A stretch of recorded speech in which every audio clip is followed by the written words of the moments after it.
Hey everybody, I hope you are as excited as I am about this week's upcoming Libra New Moon because, oh my gosh, I'm feeling so inspired and want to create magic to call in my co-creators for the upcoming year. I want you to know that we can all become more successful when we do things together. And with this upcoming new moon, I want you to really harness this energy to create a ritual so you can call in your soul co-creators. Aloha! Welcome to the Savvy Luminary, an astrology podcast for entrepreneurs.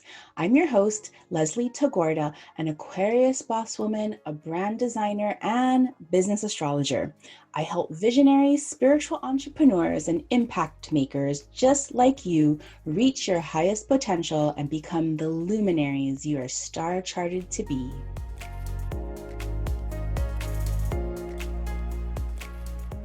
In this episode, I'm going to be covering the 5 questions to ask yourself to set your intentions for this powerful Libra new moon.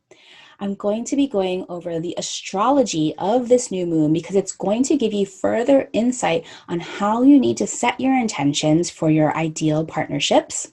I'm also going to be helping you personalize this new moon activation by looking at your Venus, your natal Venus, as well as going house by house, the house activations and what it means for you and your business. Of course, it wouldn't be complete if I didn't cover the astrology for the upcoming week of October 11th through the 17th. Okay, so I'm super excited about this upcoming new moon. There's so many things that are falling into place with this new moon, especially as I think about all the things that I want to create in 2021. I know I'm already there.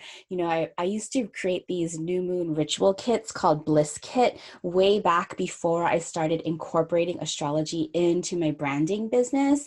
And I really miss doing these new moon ritual kits. So for 2021, I'm putting together a tiny little book that's going to have all of the new moons for 2021 for business purposes, for business rituals, right? In addition to, these new moon rituals, I'm thinking about all of the projects that I want to create and how I don't want to do this alone.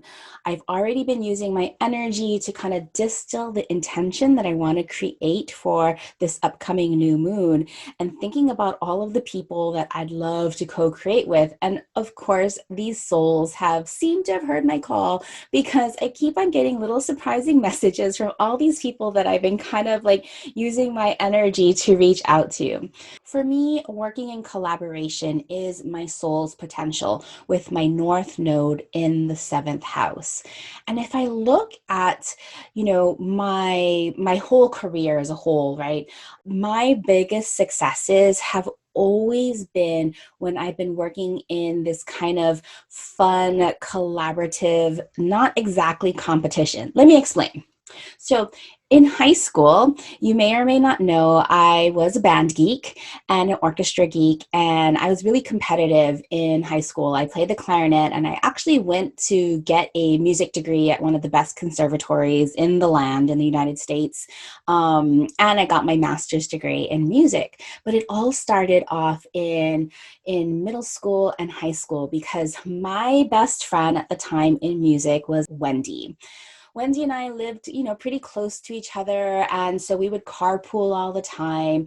And she was first chair. She was a year older than me. And I was second chair. And I was always learning from Wendy. And Wendy's mom was super, super competitive and always driving to make her practice all the time. And because she was practicing all the time, and because we were really good friends and I would learn from her, it inspired me to practice more.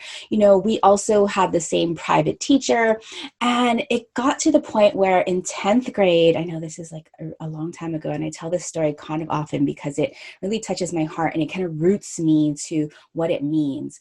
So in 10th grade, we had this select band, and we had all these, when I was in 10th grade, Wendy was a junior and everybody was competing. There was a bunch of like really talented seniors.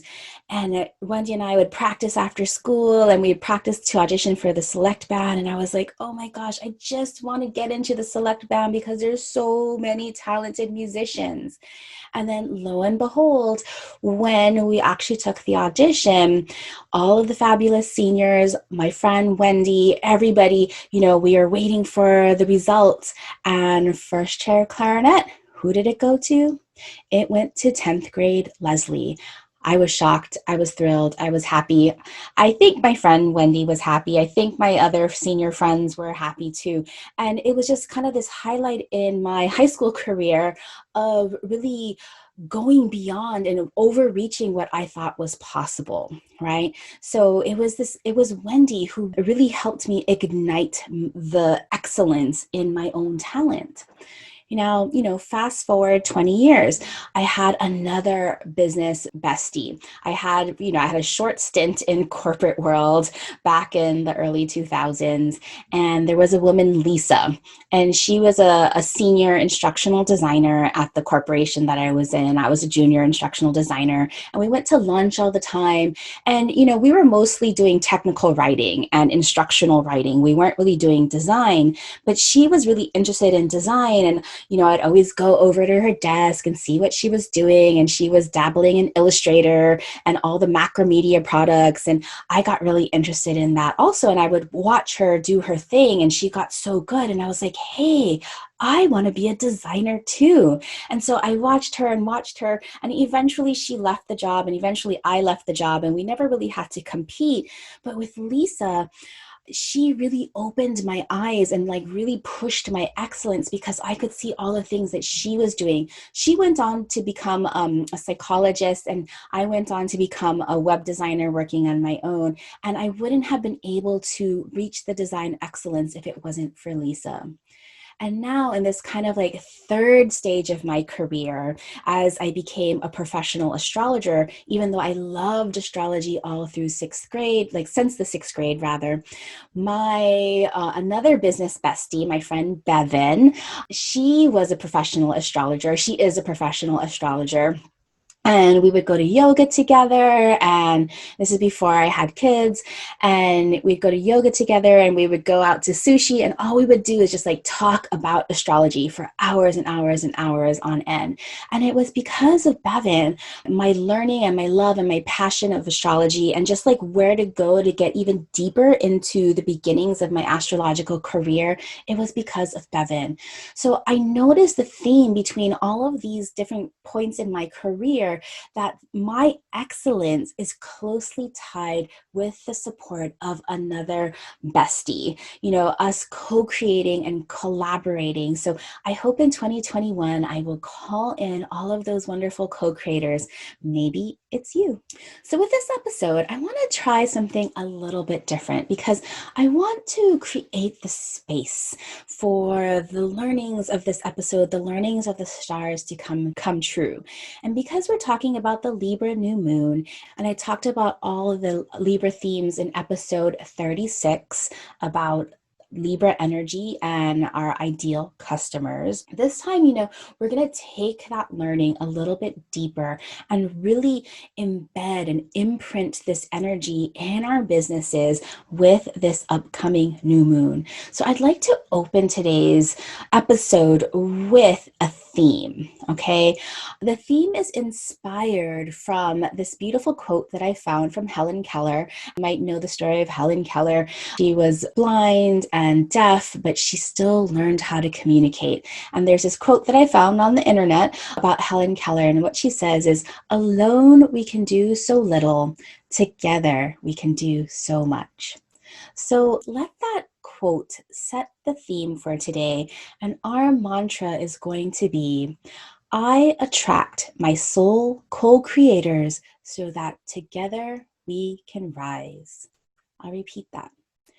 I attract my soul co-creators so that together we can rise. Perhaps you'll like to make a little space and repeat this after me. I attract my soul co-creators so that together we can rise. Thank you so much for making the space for this mantra to live within us and expand outwards. All right, so in my previous podcast episode, How to Use Libra Energy to Collaborate in Your Business, I went through all of the Libra themes. So you can go back and listen to that episode. But today, I really want to talk about this new moon because we really get to reset our intentions and get really clear with who we want to partner with in our brand and in our business. We get to really reset our intentions on what kinds of projects we want to create in collaboration. And we get to really reset our intentions so that we can call in our committed soul partners, right? This can look like a bunch of different ways when we talk about our committed soul partners. And this exists in the seventh house of your chart. This can look like, we think about committed soul partners in our business. Normally, there's some kind of money exchange, right? Or some kind of energy exchange. This could be our customers. These could be people that we hire as vendors or contractors. Employees are in the sixth house a little bit. So, like they have to listen to us. It's not like really they're co-creating with us. They're helping us create our vision. Where co-creators, we're both together collaborating on a shared vision. Right? Your committed soul partners could also look like alliances or affiliates or any other type of committed partnerships. Of course, when you're building a business and a brand, everything is about relationships. So this new moon is super, super important in your business. If you're going to only create one new moon ritual this entire year, let this be one. In the show notes and on social media, I'll add some of these questions that I'd love for you to really think about when you're calling in your partners and co-creators, right? You may have somebody specific in mind. I know I have a couple of people specific in mind that I would love to co-create in 2021, and I've already put out the feelers. I've already heard back from them. I'm super excited. I don't know what the project is going to be yet. I will let the universe and the spirit guide me into giving me the strategies and the clarity on that. I just know that the way I want to feel when I am in collaboration with these people, right? And that's really important when you're setting your intentions, right? You can be as specific as you want. Of course, that helps set your intention.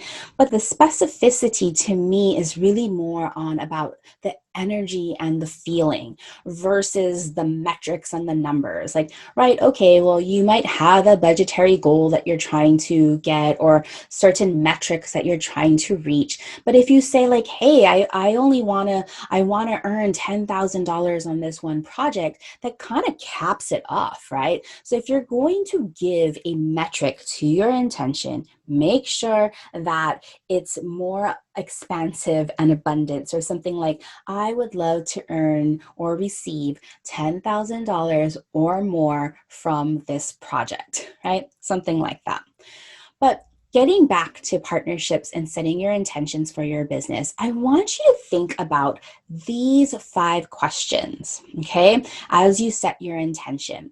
And after I talk about those 5 questions, we're going to get into the astrology and, of course, how to customize and look at your chart to gain even more clarity about what wants to come through. Our stars are always asking us to use the themes and harness those energies already in our pockets. All right, so these are the 5 questions I'd like you to think about.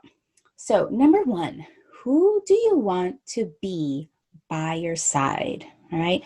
If you don't have anybody specific, you don't have to, you can talk about like maybe what kind of traits they have or what industry they're in or what kind of role or what kind of access to other people or collaborators might they have, right? So really think about who do you want to be by your side when you call in your co-creators. Number 2, Who do you want to support? Because of course, we're not just receiving, we're also giving, right? So are there other people that you might want to support? Maybe you want to be a mentor to somebody, right? So you're calling in some kind of apprentice, or maybe you want to teach, become a sage, or, whatever comes to mind when you think about who do you want to support, because you also want to extend out that energy, receive and give. Number 3, what do you want to create in partnership? Are there types of projects that you would love to accomplish, or types of communities that you would like to build, or projects that you would like to launch, or new teachings, new learnings, new products? There's so many things that you may want to create in partnership. Make sure you plant the seeds of these types of projects, right? Remember, the spirit guides that help you look at all of our human projects as soilless gardens. So make sure you plant those seeds. Now, this number 4, what does this partnership feel like? This is where I want you to get as specific as you can. What do you feel like when you're working in this partnership, right? What kind of energy are you using? I hope that you're focusing on your ideal energy, right? What is the role that you want to have in this partnership? What are the tasks that you're doing? How vibrant do you feel? What does that vibrancy feel like? If you want to get more specific, you could even think about what does this look like? What are you wearing? Where are you going? What are you doing? But try to capture the energy of what an ideal soul partnership would look like in your brand and business. And the last question, what is the result of this partnership? Right? How exciting is that, right? Maybe the result of the partnership is that you grow your audience. Maybe the result of the partnership is that you make more profits. Or maybe the result of the partnership is that you are getting real results for the people that choose to work with you. Whatever your ideal result is, make sure to bake that into your new moon intention. All right, so to recap, when you're getting really clear and setting your intentions for this upcoming powerful Libra new moon, ask yourself these 5 questions in your business and brand. Who do you want to be by your side? Who do you want to support? What do you want to create in partnership? What does this partnership feel like?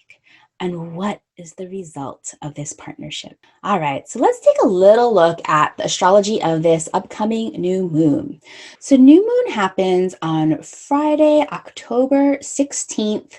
It might be October 17th, depending on where you live. For those of us on the Western Hemisphere, the new moon happens on Friday, October 16th at 12:31 p.m. Pacific and 4:31 p.m. Eastern.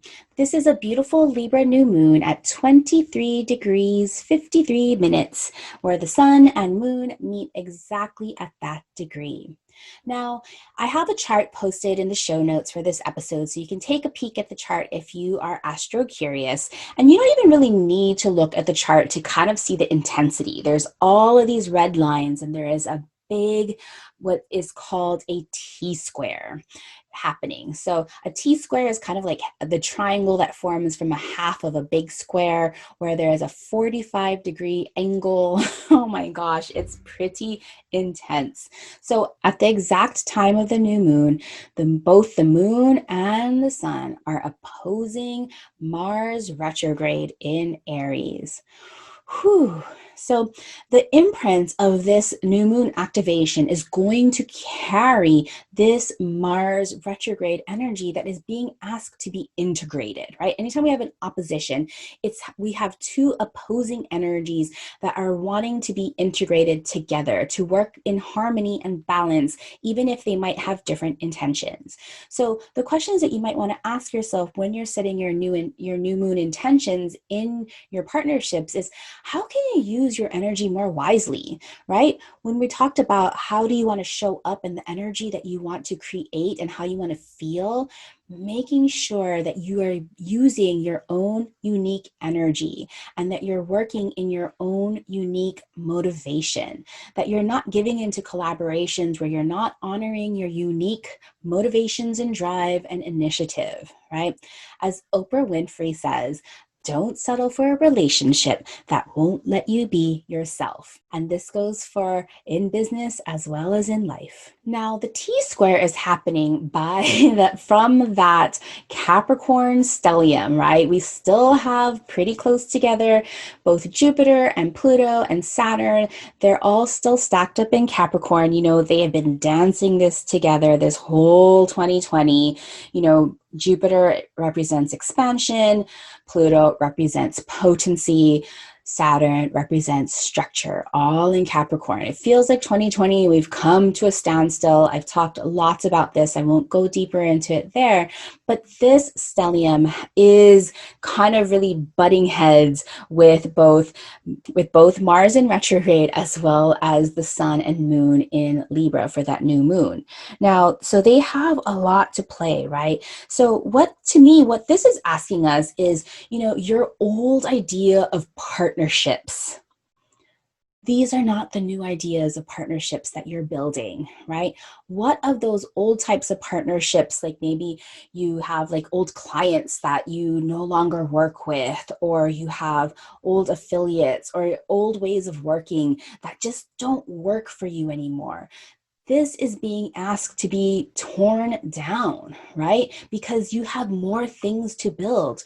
Jupiter wants to say, like, how can you expand the good for all involved in your partnership so you can create win-win-win scenarios? And then Pluto is saying, how can you intensify the results and outcomes of these collaborations, right? We are here for impact now, right? For promises delivered, not all of these fake promises that we have seen over the last year. I'm not going to go into that. Let's just leave it there. And then, of course, Saturn is asking, how can you define the boundaries and structures of these collaborations to protect all involved? So you can see how the opposition of Mars and this Capricorn stellium of Jupiter, Pluto, and Saturn are all want to be baked into your new moon intentions. And then, of course, we have some other softer energies. This new moon is so intense, and you're going to hear like how all of the astrology of it all is really feeding in. You're going to be like, oh my gosh, yes. So Venus is in Virgo, right? Virgos are values. So we're also asking, how do we want to work together in an organized fashion, right? Venus wants everything organized, everything detail oriented in a way that's discerning, right? Because we're not here to add fluff. We're here to have, streamlined impact. And Virgo and Venus wants to know, how are you going to analyze and diagnose what needs to be done in an orderly fashion with your partnerships?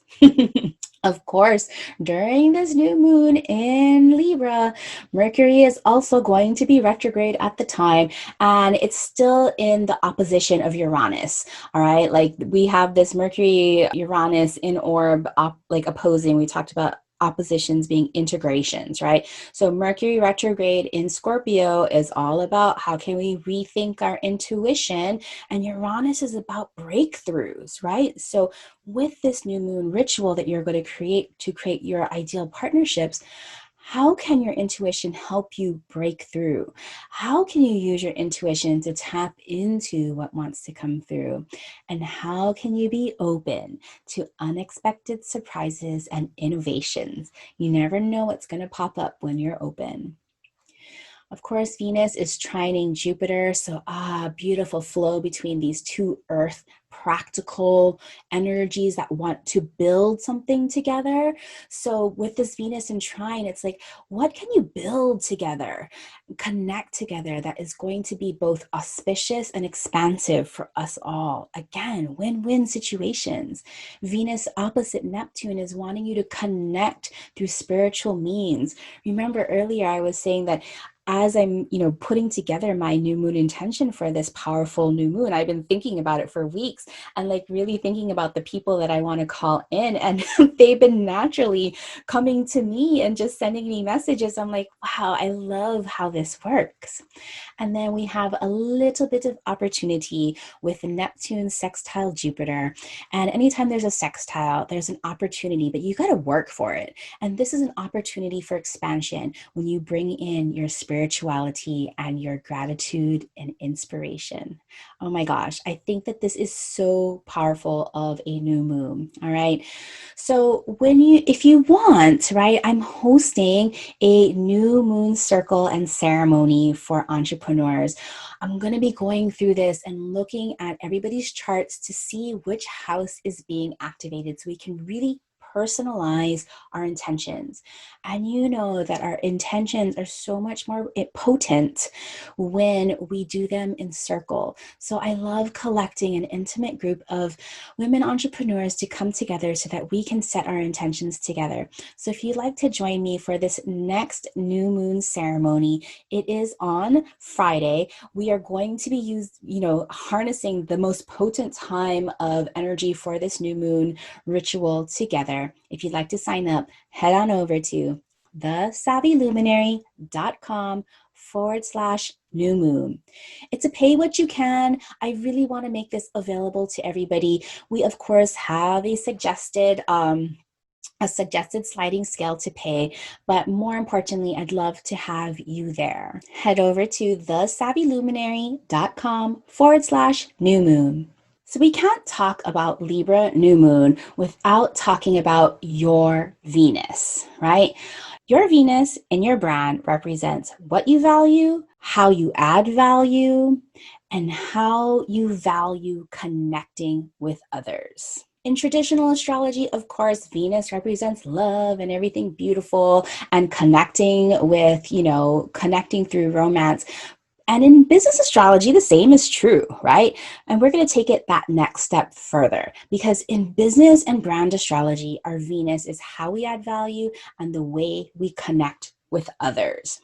So I want to give you a few pointers about how to interpret your Venus so that you can really get more insight as to how you really truly add value and the connections that bring you the most joy. The ways that you can look at Venus to get more insight into, the things that you value, of course, is looking at its sign, looking at its elements, looking at its modality, looking at its polarity, looking at its house placement, looking at the aspects, the relationships that it has with other planets.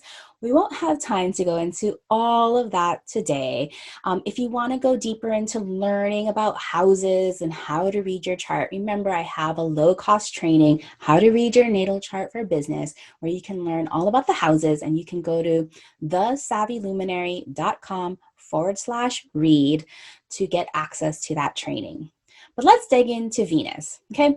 As a shortcut, you don't have to always remember all of the zodiacs and the archetypes. Sometimes we can just look at and remember things by the elements, right? Remember in astrology, we have 4 elements. We have fire, earth, air, and water. Anything with the fire element is energizing, inspiring, and creative. And anything with the earth element is more practical and wants to build and is based in the physical senses. The air element is about socializing and connecting and intellectualizing. Ideation, is that intellectualizing? Is that even a word? And then the water signs are about feeling and intuiting and healing and nurturing, right? So even just knowing the element of your Venus will give you really great insight as to how you want to connect. Right? And of course, Venus by your modality gives you even further information, right? So cardinal signs love to instigate things, like to take initiative and lead. Fixed signs love to dig in and go deep and understand and problem solve. And mutable signs just love to go with the flow. They're so wise because they can see so many variations of the same thing. So when we put together the elements and the modalities, you don't have to remember the archetype of all of the zodiacs. You can kind of really piecemeal and create your own interpretations. And that's what I love so much about astrology. And when you find the sign of your Venus, and we can apply the archetype of that zodiac to how we add value, what we add value, and the types of relationships and collaborations and connections we really value. All right. So if your Venus is in Aries, you value, add value, and love connecting by doing risky things, taking lead, and taking chances. If your Venus is in its home sign of Taurus, you value, add value, and love connecting with material comforts, food, gardening, talking about money. If your Venus is in Gemini, you value, add value, and love connecting with intellectual pursuits, writing, speaking, and sharing ideas with your closest friends. If your Venus is in Cancer, you value, add value, and love connecting by nurturing others, taking care of your family, healing others, and creating safe spaces. If your Venus is in Leo, you value, add value, and love connecting by playing, having fun, following your creative passions, and probably even performing a little. If your Venus is in Virgo, you value, add value, and love connecting by keeping healthy, eating well, organizing things, and really being of service to others. If your Venus is in its other home sign of Libra, you value, add value, and love connecting by creating art, beauty, music, peace, and meeting lots of people. If your Venus is in Scorpio, you value, add value, and love connecting by creating magic, transformation, getting really deep with therapeutics, and detoxifying. Now, detoxifying, like more like elimination, right? Not talking about detoxifying diets or anything like that, just elimination. If your Venus is in Capricorn, you value, add value, and love connecting by building things, projects, business. So just to let you know, my Venus is in Capricorn in the 8th house, kind of ruled by Scorpio. So of course, I love connecting and talking about business, Capricorn. I love connecting over creating projects together. I love connecting over talking about all things magical and spiritual. Hello. I love my Venus in Capricorn. If you have Venus in Sagittarius, you value, add value, and love connecting by exploring new cultures, experiences, maybe eating around the globe. That sounds fun. If your Venus is in Aquarius, you value, add value, and love connecting by thinking about the future and thinking about humanitarian efforts, all about social impact. And lastly, if your Venus is in Pisces, you value, add value, and love connecting by anything that brings you to the divine, connecting and unifying with all. Retreats, anything spirituality, anything that lets you go into flow. All right, so let's talk about real specifics, right? We are going to look at the new moon house activations, right? So for all of us, I want you to look at where Libra of 23 degrees and 53 minutes, so 23 or 24 degrees of Libra, falls in your chart. Look for the house with Libra 23 degrees in your chart to get specific intention setting insights, right? Because whatever house is being activated is the house that really is where all of the information is really best utilized. And, it's kind of like, okay, well, I have this specific seed and I know that this seed needs a lot of sun and this seed needs a lot of shade, right? So exactly like with a new moon house activation, we want to plant our seeds in the house that it belongs, right? And like really harness that type of soil, that field of experience in your business and your brand. If you don't know the time of your birth, you're not going to really be able to understand where Libra falls exactly in which house on your chart. In those instances, I just want you to really dig in deep and just use your intuition. Trust your intuition that you are planting your seed in the exact right place. I'll have all of these things in social media, so make sure to follow me on Instagram at New Moon Creative Co. or of course in my free Facebook group, The Savvy Luminary. If your Libra at 23 degrees happens in the first house, today you're going to plant your seeds to partner, co-create, and call in your soul customers in your business's brand and leadership ability. The new moon activation is going to be happening in your second house. You're planting your seeds in the area of your business that represents values and how you add value to your customers. If your new moon activation happens in the third house, you're planting your seeds in your business, in your area of communications and how you promote your brands. So think, marketing, social media, that's kind of close distance marketing that the third house represents. If your new moon activation is happening for you in your fourth house, we're talking about your emotional groundedness and your roots, your home base.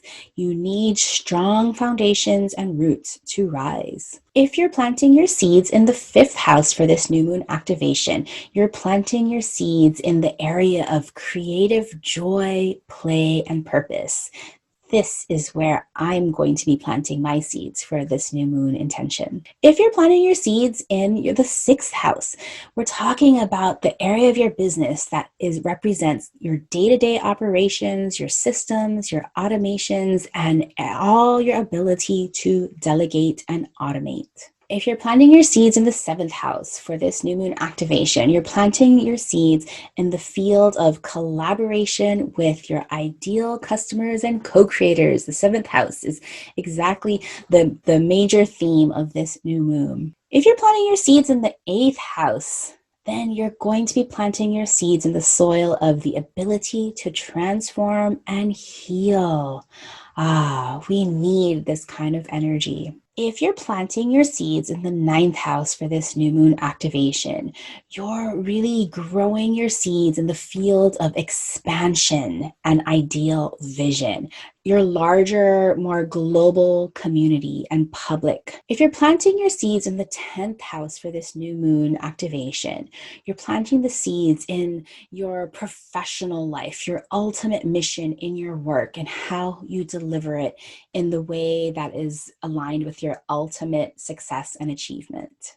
If your 11th house is activated for this new moon intention, you're planting your seeds in the area of your business that represents social impact and community building, looking forward with humanitarian efforts involved. And lastly, if you're planting your seeds in the 12th house, this new moon activation, you're planting the seeds in the field of your business to restore and surrender and take retreat.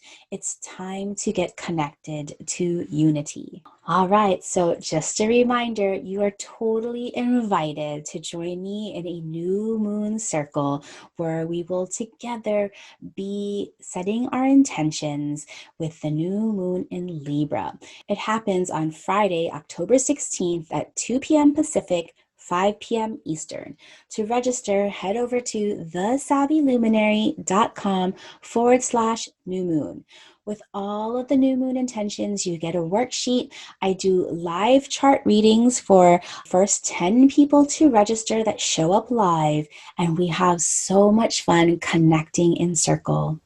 Would love to see you there. thesavvyluminary.com/new moon. And if you just want moon worksheets and other worksheets or the replays, you can always become a Patreon. I have all of the replays for my premium masterclasses and all the downloads at patreon.com/thesavvyluminary. All right, so let's get into the astrology of next week, October 11th through the 17th. So, of course, we still have Mars retrograde going on, right? Mars retrograde, we don't end until November, so that's really coming up. But the biggest event that's happening next week is that Mercury starts to go retrograde. Holy smokes. So, of course, listen to episode 37 if you need more on the Mercury retrograde. I spent a whole episode on Mercury retrograde and did a masterclass. Of course, you can get the replay on Patreon if you want to listen to all about Mercury retrograde. But Mercury retrograde and Mars retrograde, they're kind of intertwined, right? So on the 11th, Mercury gets into Scorpio at 11 degrees. And essentially, it's like going so slowly. We call this kind of the station. So it's really Mercury is really building up the energy at 11 degrees of Scorpio starting on Monday. And then on Wednesday, October 13th, this is when Mercury hits reverse and finally starts to go backwards, starting at Scorpio 11 degrees. So, between October 11th and October 13th, I want you to create a lot of space. Oh my gosh, because things are going to feel really intense. Give space so that you're not rushing to all these different meetings and, there's going to, make space for miscommunications to happen because they may happen, right? This Mercury retrograde, if you listen to episode 37, is all about us reconnecting with our intuition. And so our intuition is always speaking to us, but sometimes we need to really get into stillness in order to hear it. So be able to make sure you're making space for that stillness to happen. On October 13th, the day that Mercury goes retrograde, we also meet the midpoint of the Mars retrograde. All right. Mars retrograde is 10 weeks. So that means we're 5 weeks in. And we know that it's always the midpoint of a retrograde cycle when the outer planet or not outer planet, the planet beyond the Earth, which is Mars is beyond the Earth, is opposite the sun. All right, so this is at 20 degrees of Aries and Libra. Whew. All right, this is also called a combust, right? And so a combust, you can kind of think of it as like this overload of energy, right? We talked about oppositions being opposing forces of integrating things. So Mars is our energy and Sun is our vitality. So make sure on October 13th, I was recommending the people in my masterclass to just kind of clear their calendar for that day, don't do anything drastic that day. You could still work on that day, but I'd recommend going with the flow of the energy that day, because I think that day is going to be kind of pretty intense. On the 15th, we have another intense aspect happening between the Sun in Libra and Pluto in Capricorn. So, the Sun, this is going to be an exact square on the 15th, on Thursday the 15th, but really the Sun square Pluto is really happening for like 2 days before and 2 days after. So, your vitality is going to really feel like getting intensified, like the fire is getting hotter, right? So even just saying the fire is getting hotter gets me a little bit worried for the upcoming weather in California and the West Coast. Even just looking at the weather for the next week here in San Francisco, there's going to be another heat wave, in the middle of October, and fingers crossed that we all stay safe. Of course, on Friday the 16th, we have the Libra New Moon. We talked all about that.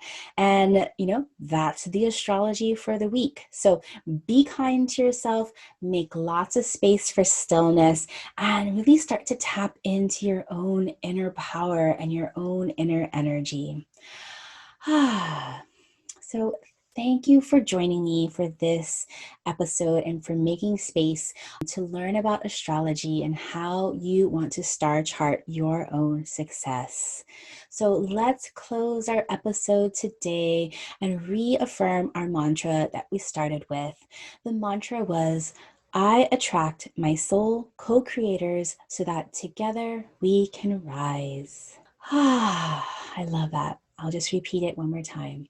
I attract my soul co-creators so that together we can rise. I'd love to know your thoughts about this episode. In any way, reach out to me on Facebook or Instagram. I love hearing from you. Thank you for joining me for today's episode. Mahalo for listening to this brand new podcast. If you enjoyed learning about astrology for entrepreneurs, help me spread the word by sharing this podcast with your business besties, and hop over to the Savvy Luminary for links to episode notes and our free Facebook community where you can send me questions about astrology or branding, as well as connect with other like-minded businesses.